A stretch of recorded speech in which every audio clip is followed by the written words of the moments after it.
किसी भी गाने में ताल कैसे बैठाएं या किसी भी ताल में गाना कैसे फिट करें, कैसे बैठाएं। जब हम नए नए सीख रहे होते हैं संगीत, चाहे सिंगिंग सीख रहे हैं, चाहे तबला सीख रहे हैं, चाहे हारमोनियम सीख रहे हैं या कुछ भी इंस्ट्रूमेंट हम सीख रहे होते हैं, तो हमारे सामने यह बहुत ही बड़ी समस्या आकर खड़ी हो जाती है।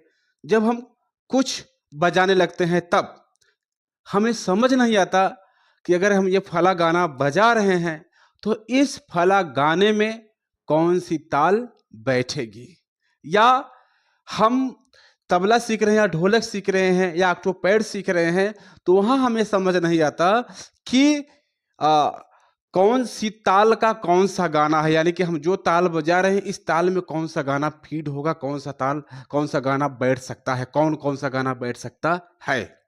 बड़ी ही सरलता से आज समझाने की कोशिश करूंगा साथियों कि आप कैसे पकड़ पाएंगे कि ये जो गाना है किस ताल पर बैठेगा, किस ताल का गाना है, या ये जो ताल है किस गाने पर फिर बैठेगी,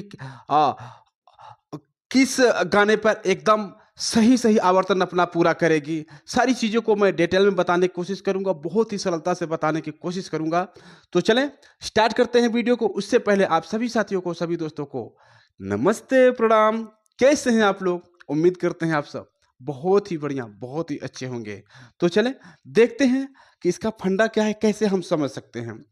कुल मिलाकर साथियों ये समझने की बात है। अगर आप इसी वीडियो को अगर अच्छे से आप समझ लिए, मैं नहीं कहता आपको बहुत सारी वीडियो देखने की जरूरत पड़ेगी या ऐसा वैसा कुछ नहीं, सिर्फ अगर इस वीडियो से ही आप समझ लिए कि क्या उसकी जड़ है, क्या हमें समझना होता है, 100% एकदम से आप स्वतंत्र हो जाएंगे। चाहे आप सिंगिंग सीख रहे हैं, हारमोनियम सीख रहे हैं, कीबोर्ड सीख रहे हैं, या तबला, ढोलक या ऑक्टोपैड सीख रहे हैं, आपको ये समस्या कहीं नहीं दिखेगी। आप तुरंत समझ जाएंगे कि फला गाने में फला ताल बजेगी या फला ताल में ये गाना बजेगा।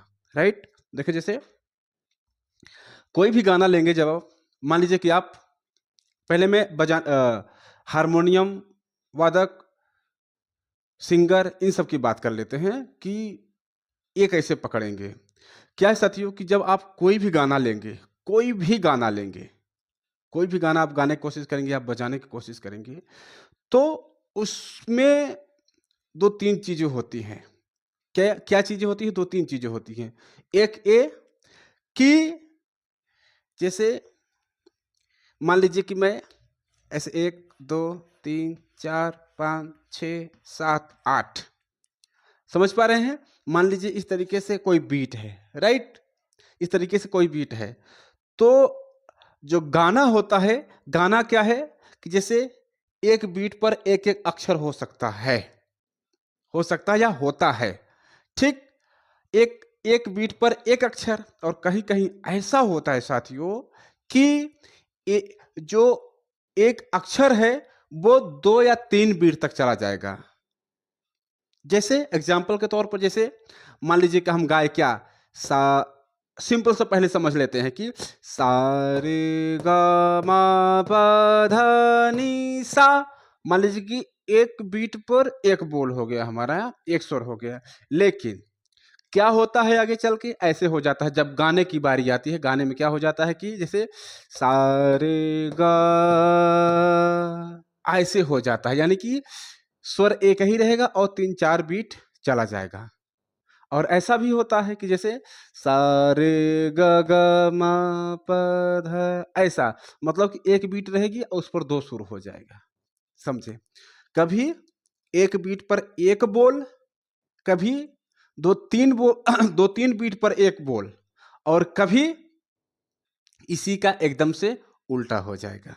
तो इसका आप ध्यान रखें, बहुत आराम से इस चीज़ को समझ पाएंगे। राइट? तो किसी गाने का हम एग्जाम्पल लेते हैं कि कैसे हम इस चीज़ को समझ पाएंगे बारीकी से। हाँ, गाना ले लेंगे तो बहुत अच्छा रहेगा।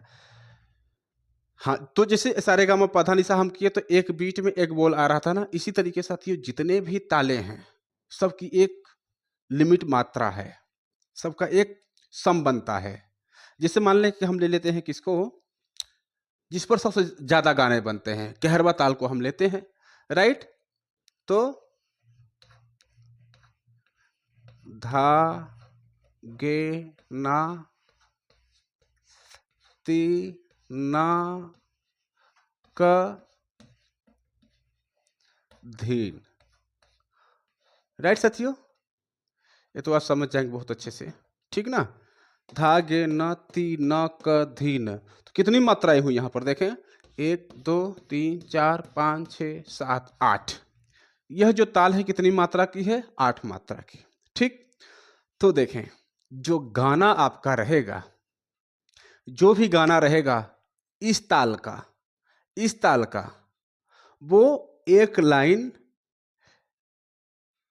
इतना ताल जाने पर एक लाइन गाने की खत्म हो जाएगी, या कॉमा आ जाएगा, गाने का कॉमा आ जाएगा वहां, यानी कि एक आवर्तन जैसे ही ताल का पूरा होगा ना, वहां गाना ठहर जाएगा, फिर स्टार्ट होगा।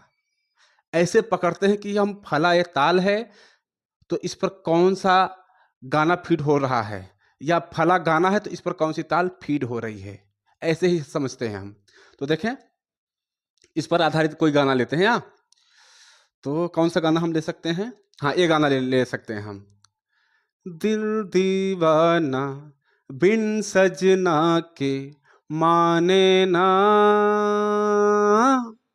आप देखें, बहुत ही सारा चीज इसमें आपको समझने को मिल जाएगा, क्योंकि थोड़ा सा बाद में ठहरा हुआ है ना, तो वो भी चीजें आपको सीखने को मिलेगा कैसे वो किया जाता है। तो देखें, अब ये कैसे बैठेगा हमारा गाना।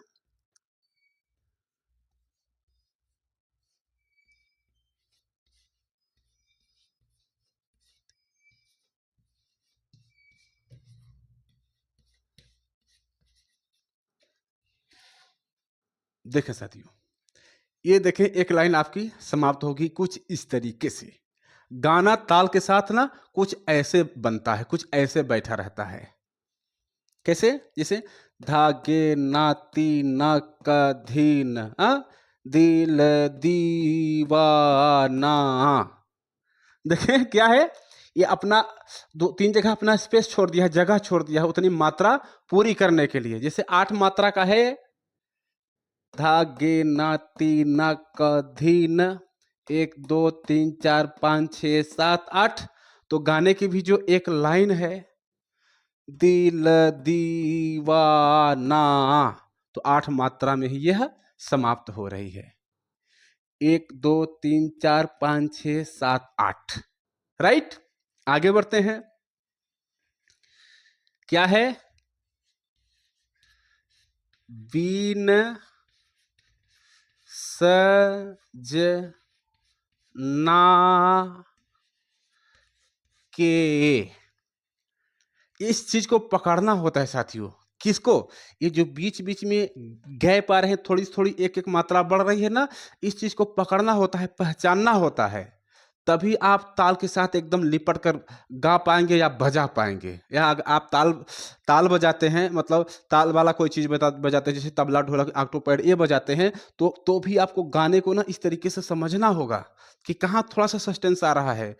जैसे दिल दीवा, दिल दिल दिल दीवाना, दिल दीवाना बिन सजना के, एकदम स्पष्ट दिख रहा है ना। तो ये क्या हुआ, ये मात्रा पूरी कर रहा है। तो देखें, 2 लाइन जब हुई हमारी गाने की, 1 और 2, तो कितनी हो गई, 16 मात्रा होगी दोनों मिलाकर। तो ये कितना ताल हमारा कितना आवर्तन हो जाएगा, 2 बार कर जाएगा। क्या, धग नत्ती नक धिन, धग नत्ती नक धिन, इतना ताल हमारा बच जाएगा, 2 आवर्तन पूरा कर लेगा, तब हमारी इतनी लाइन पूरी होगी। क्या, दिल दीवाना बिन सजना के, ठीक। उसके बाद क्या है उसके बाद हम कहाँ लिख ले हैं इसको, ऊपर ही लिख लेते हैं, इसको हम मिटा देते हैं, यहीं लिख लेते हैं, ठीक। क्या है, माने माने ना ना।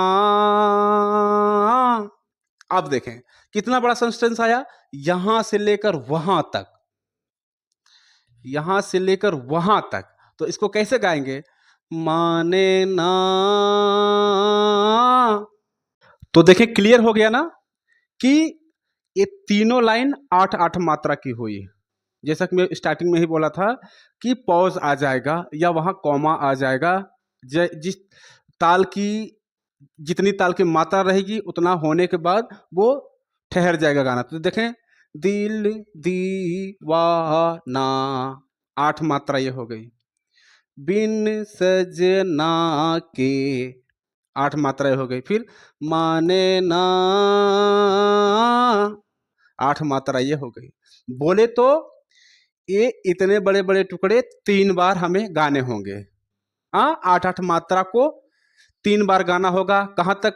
दिल दीवाना बिन सजना के माने ना। ठीक, तो इसमें कितनी लाइनें बनी? 3 लाइनें बनी। कितनी कितनी मात्रा की? 8-8 मात्रा की 3 लाइन बनी। राइट, तो क्या होगा कि ये हमारा जो ताल है वह 8 मात्रा का है।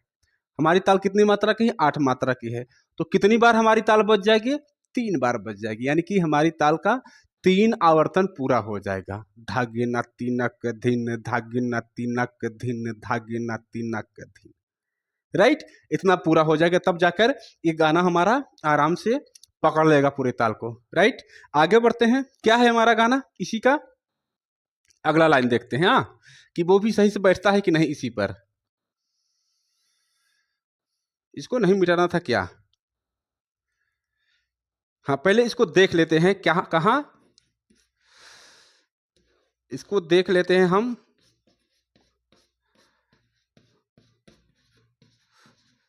ताल बजाकर। राइट, तो ज्यादा अच्छा रहेगा। ताल बजाकर देख लेंगे तो एकदम करेक्ट हो जाएगा। हम श्योर हो जाएंगे कि हाँ 100% ये दिख रहा है उसके साथ में, है ना।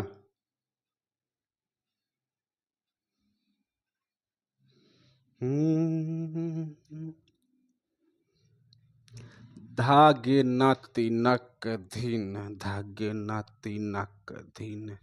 फिर दूसरी लाइन को हम बैठाने की कोशिश करेंगे। उसको भी आजमाएंगे कि क्या बैठ रहा है क्या। चलिए देखते हैं अब ताल के साथ।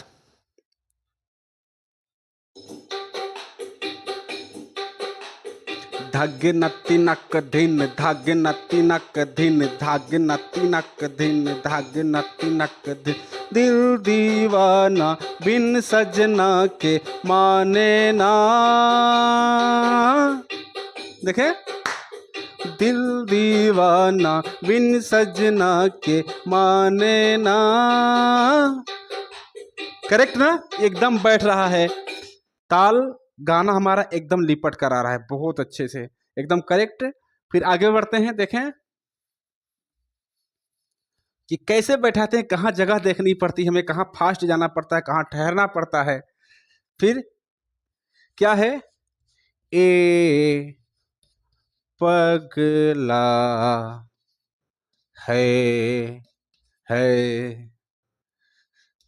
थोड़ा और छोटा ही लिखते हैं, समझ में आ रहा तो बहुत अच्छा लगता है। हाँ, क्या है? ए पगला है। देख पा रहे हैं? और यहाँ भी एक मात्रा बढ़ जाएगी, यहाँ भी और यहाँ भी। हाँ, ए पगला है। फिर समझाने, समझाने से, समझाने से। अब यहाँ देखें, यहाँ भी एक मात्रा बढ़ गई, यहाँ भी और यहाँ भी, है ना। माँ समझे ना, समझे ना, ना, ना। देखें, समझे ना, है ना। अब बजा कर देखते हैं इसको। देखिए एकदम करेक्ट दिख रहा है, पूरा लिपटा लिपटा हुआ है। एक एक अक्षर पूरे गाने का दिख रहा है कि एक एक बीट पर कैसा कैसा है। देखें, जैसे धा पर ये हो गया, गे पर ये हो गया, ना पर ये हो गया, ती पर ये हो गया, ना पर ये हो गया, का पर ये हो गया, धी पर ये हो गया और ना पर ये हो गया। एकदम स्पष्ट दिख रहा है। बजा कर देखते हैं पूरे गाने को। दिल दीवाना बिन सजना के माने ना, ये पगला है समझाने से समझे ना, ये पगला है समझाने से समझे ना।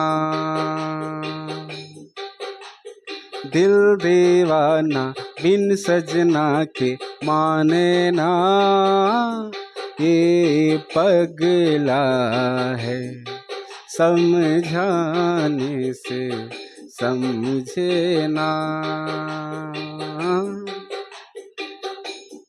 ठीक, तो इस तरीके से प्यारे साथियों आप अगर ढोलक सीख रहे हैं, तबला सीख रहे हैं, ऑक्टोपैड सीख रहे हैं, तो भी यही सूत्र लगाकर आप कंप्लीट कर सकते हैं।